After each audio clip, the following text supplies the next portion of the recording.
जोहार झारखंड, नमस्कार India. Live Indian guard से मैं केतकी। इस वक्त मैं मौजूद हूँ प्रधान खंडा में और यहाँ पर आयोजन है विराट झूमर का। आधुनिकता की दौड़ में हम आगे बढ़ रहे हैं। नए नए रंग ढंग रूप सब कुछ नया है, सब कुछ हाईटेक है।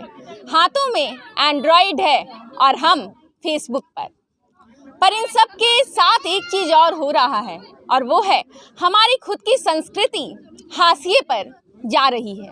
हमारी खुद की संस्कृति से हम खुद ही अनजान हैं।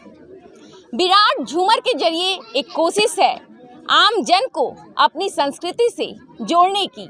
जो यूथ है, युवा हैं, जो नहीं समझते हैं कि अपनी संस्कृति को कैसे बचाया जा सकता है, उनको अपनी संस्कृति को बचाने के लिए प्रेरित करने की ये एक कोशिश है। इस वक्त मैं बात करूंगी कुछ लोगों से, जो लोग यहाँ पर मुख्य अतिथि हैं। एक मुखिया जी हैं कन्हाई बनर्जी, उनसे बात करूंगी, और दूसरी हैं उषा महतो जी, जिला परिषद सदस्य, और इनसे जानूंगी कि क्यों ऐसे कार्यक्रम बहुत ज़रूरी हैं अपनी संस्कृति को बचाए रखने के लिए। सबसे पहले तो नमस्कार सर। नमस्कार सर, ये विराट झूमर का कार्यक्रम हो रहा है। माँ जियाली प्रधानगंता सोड़ी कली की ओर से जी झूमर प्रतियोगिता आयोजन किया गया है। जी। हमारे झारखंड के संस्कृति को बचाने के लिए इस तरह का प्रोग्राम हम लोग करते हैं। जी सर, ये ऐसे कार्यक्रम पहले तो नहीं हुआ करते थे या होते थे? इस तरह का प्रोग्राम हम लोग का बराबर होते रहता है। हाँ। इतने बड़े स्तर पे भी होता है?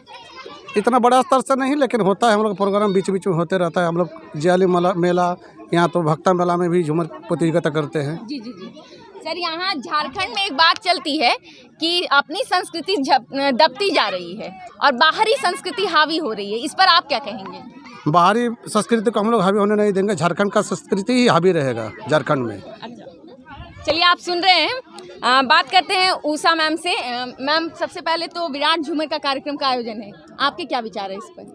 जी, यहाँ जियारी मेला ढांगी प्रधान खंडा की तरफ से ये आयोजन किया जा रहा है और हमारे गांव घर में हर पर्व त्यौहार में इस तरह का आयोजन होता है अपनी संस्कृति को बचाने के उपलक्ष्य में। जी पहले तो मैं आप लोगों को जो कवरेज कर रहे हैं अपने भाषा संस्कृति के उपलक्ष्य में बहुत बहुत आप लोग का आभार, धन्यवाद कि हमारे कवरेज देखते हैं कि आजकल बड़े स्तर पर नहीं कोई कवरेज कर रहा है। जो आप लोग लड़कियां आ रही हैं, लड़के भी आ रहे हैं, बहुत यूट्यूब के माध्यम से कुछ भी चैनल जो भी आ रहे हैं दे रहे हैं कवरेज, इसके लिए बहुत बहुत धन्यवाद।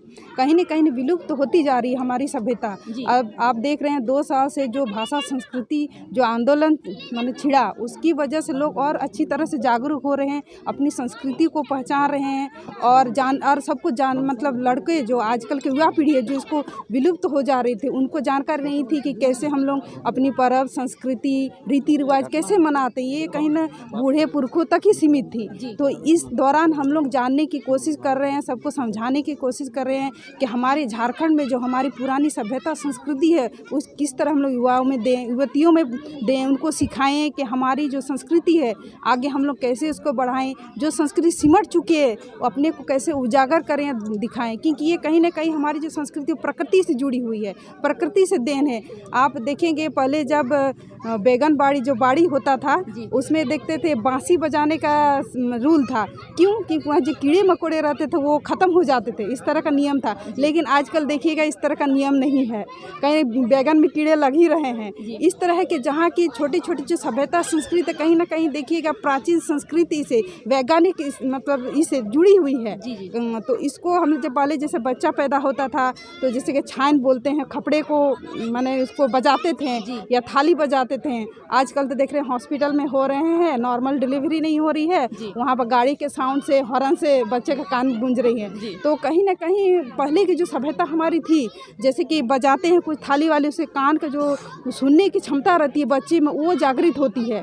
उसमें वो एक्टिविटी आती है कि बच्चे जैसे कि कोई बच्चे रहते हैं कि पैदा होने के बाद वो रोते नहीं हैं, उनमें बहुत सारी कॉम्प्लिकेशन होती है। लेकिन वो सब जो संस्कृति थी वो कहीं ना कहीं विलुप्त हो रही है। हम लोग इस तरह के संस्कृति के माध्यम से अपनी जो पुरानी सभ्यता है उसको बचाने की और सबको बताने की कोशिश कर रहे हैं। चलिए मैम, आपने बात की आंदोलन की, तो भाषा आंदोलन से चीज़ें बहुत बदल रही हैं क्या? हाँ, बहुत कुछ बदलाव आ रहा है। जैसे पहले लोग अपनी संस्कृति को नहीं जानते थे, जहाँ तहाँ डीजे की धुन में फुहड़ता आ रही थी, वो अभी बंद हो रहा है। अच्छा, भाषा आंदोलन के बाद? हाँ हाँ, ये बंद हो रहा है। चलिए, इसमें जो युवा हैं, क्योंकि कोई भी परंपरा युवा ही आगे लेकर जाते हैं, वो अपना इम्पोर्टेंट रोल कैसे प्ले कर सकते हैं? क्योंकि आगे तो कोई बताने वाला अगर नहीं रहा तो संस्कृति विलुप्त हो जाएगी। देखिए, आप ये मत बोलिए कि युवा ही लेकर जाते हैं। अच्छा। इसमें युवतियाँ और महिला भी शामिल है, क्योंकि घर में जो जिम्मेदारी वह निभाती हैं तो वो महिला के मतलब सहयोग से नहीं हो सकता, क्योंकि वो कमा रहे हैं, खा रहे हैं, पढ़ रहे हैं, लेकिन घर की जो परंपरा संस्कृति तो वास्तव में महिला ही बचाती है। आप जहाँ तक देखें तो अगर हम महिलाएं अगर चेंज हो रही हैं, नई परंपराएं दूसरे मतलब अपनी सभ्यता को भूल रही हैं, तो हम लोग भी दोषी हैं। तो पहले अब महिला भी हम लोग चाहेंगे कि अपनी संस्कृति को बचाएं, जिससे बाहरी संस्कृति हावी हो रही है, जिसमें दोनों का साथ होना जरूरी है। अगर आप भटक रहे हैं तो एक महिला उसको समझाइए, पुरुष भटक रहे हैं तो माने एक दूसरे का सहयोग से ही ये ठीक हो सकता है। चलिए, धन्यवाद।